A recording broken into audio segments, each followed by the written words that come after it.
Hello, welcome to my detailed recipes channel. In this video, we will make tahini halva at home using only 4 ingredients. It is very easy to make, and the ingredients are the kind that everyone can easily find. I especially keep the measurements simple in this recipe. I will use 1 cup of tahini. Along with that, I will use 1 cup of walnuts, 1 cup of flour, and 1 cup of sugar. Let me give a small note about the sugar. If you want a smoother halva that melts in your mouth, you can use powdered sugar.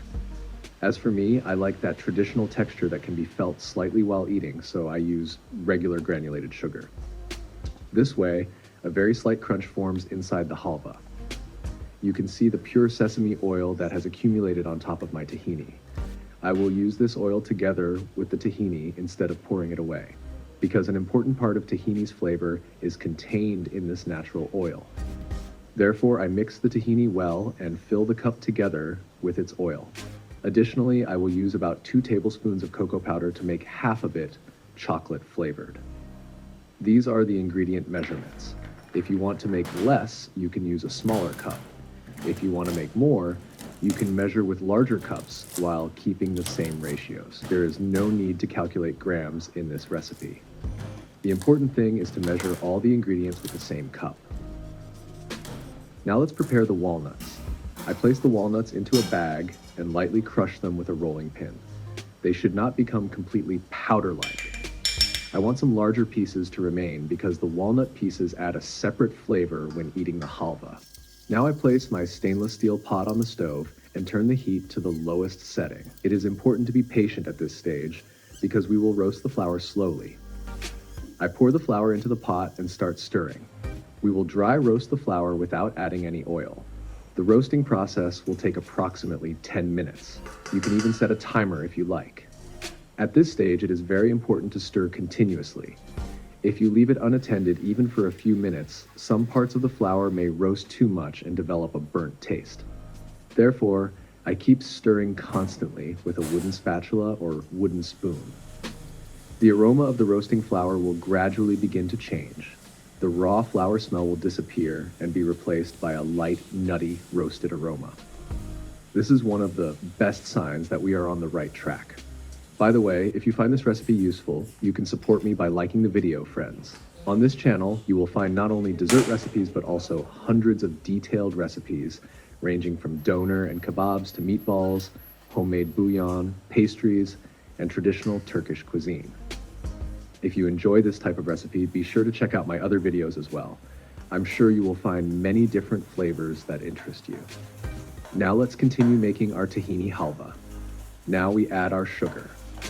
As I mentioned earlier, if you do not want a slight crunch in your mouth, you can use powdered sugar. I used regular granulated sugar in this recipe because I like that traditional homemade texture. Then I add the tahini. After adding the tahini, we also add the crushed walnuts. Now we will mix all the ingredients thoroughly. I continue stirring for about 5 minutes. At this stage, the tahini, flour, and sugar will blend together well and begin to form the texture of the halva. Now that the mixture is ready, we can move on to the shaping stage. For this, we need a mold. I will use a rectangular cheese container. You can also use any similar size storage container that you have at home. I place food-safe parchment paper inside the mold. This will make it much easier to remove the halva from the mold later. Now I transfer half of the halva mixture into the mold and gently press it down to level it. I will mix the remaining half with cocoa powder. This will make it look better and give it a different aroma. After adding the cocoa powder and mixing it well, I spread the cocoa-flavored halva over the first layer in the mold. I gently press it down again so that we can get neat slices when cutting. Now our halva has taken shape. First, I leave it at room temperature for a while to cool. Then I will place it in the coldest part of the refrigerator so it can firm up and rest properly. For the best results, I recommend letting it rest for about 1 day. If you want faster results, you can shorten this time by keeping it in the freezer for 5 to 6 hours. At the end of the resting period, our halva is ready. Now let's carefully remove it from the mold, slice it, and serve it.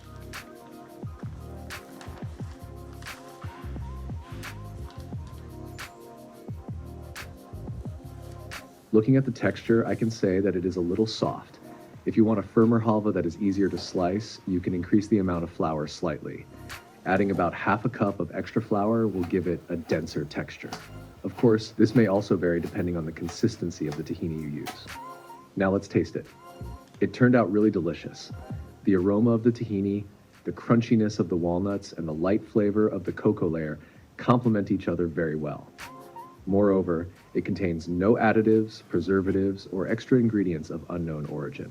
We have made a more natural and more controlled tahini halva with our own hands at home. If you like this recipe, don't forget to like the video and subscribe to the channel, friends. For more homemade recipes and traditional flavors, you can also check out my other videos. See you in the next recipe. Goodbye.